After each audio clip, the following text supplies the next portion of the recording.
Em falando aí em IA, eu sei que a gente está falando muito de IA, tá? Tem mais outra notícia aí sem IA, tá? OpenClaw apagou e-mails da executiva da Meta. Olha isso, ó. Uma diretora de segurança e alinhamento do laboratório de superinteligência da Meta. Superinteligência, então, não foi qualquer pessoa, ó. Relatou um incidente com o agente autônomo OpenClaw. Provavelmente ela ficou testando lá coisas aleatórias e aconteceu isso. Que apagou e-mails de sua caixa de entrada mesmo após receber instruções explícitas para não executar a ação. A executiva Summer Hui testava a ferramenta após resultados positivos em ambiente controlado. Não tão controlado assim, né? Porque ela colocou a ferramenta como acesso de e-mails dela. Então, ela deveria ter utilizado uma caixa de e-mail fake ou alguma coisa que não tivesse problema de ser deletado, né? Mas ao conectá-la, olha só, à sua caixa real, o comportamento mudou. Durante a execução, o agente passou a deletar mensagens sem autorização e ignorou comandos enviados em tempo real, como não faça isso e pare. Será que o comando ideal é não faça isso? Sendo necessário interromper manualmente a execução do dispositivo onde o sistema estava rodando. Não era só deslogar. O teste envolvia permissões amplas, permitindo acesso direto à caixa de entrada e execução de ações sem confirmação intermediária. Segundo o relato, o problema ocorreu após o sistema perder o contexto das instruções iniciais durante o processamento de um grande volume de e-mails, o que levou à execução indevida da tarefa. Isso é uma boa pista. Ó. O próprio agente reconheceu posteriormente que violou a regra de não agir sem aprovação prévia, mas aí já era, né? O famoso me desculpe, realmente você estava certo. A executiva afirmou que o comportamento foi diferente do observado em testes anteriores em ambiente controlado, onde o agente havia seguido corretamente as instruções. O caso ocorreu durante uma demonstração prática e chamou atenção internamente, já que envolveu ações irreversíveis e dados reais. O episódio se soma a outros relatos recentes envolvendo comportamento inesperado de agentes autônomos quando expostos a permissões amplas em ambiente de produção. Então, no caso aqui, obviamente, ela deu permissão ampla e aí o comportamento foi diferente. Mas será que foi por causa da permissão? Eu acho que não, né?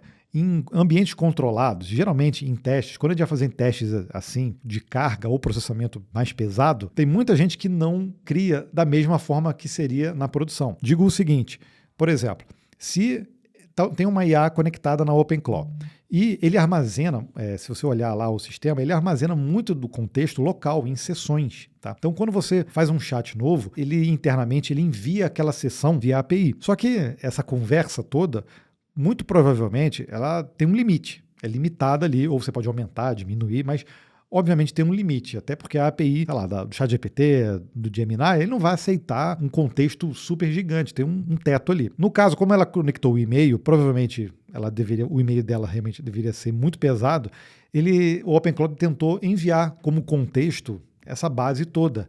E aí aquilo que estava lá no início da sessão, com as instruções de não faça isso, aquilo foi ignorado, provavelmente fizeram ali um corte em algum lugar, um wrapper em algum lugar, e aquilo não foi enviado como contexto. Então, provavelmente, isso não deveria estar no contexto, acredito, que deveria estar no contexto do chat. Mas, na verdade, essas instruções deveriam ser colocadas em outro contexto. Por quê? Porque junto com o que é enviado lá de sessão, você pode enviar também outras instruções que são obrigatórias.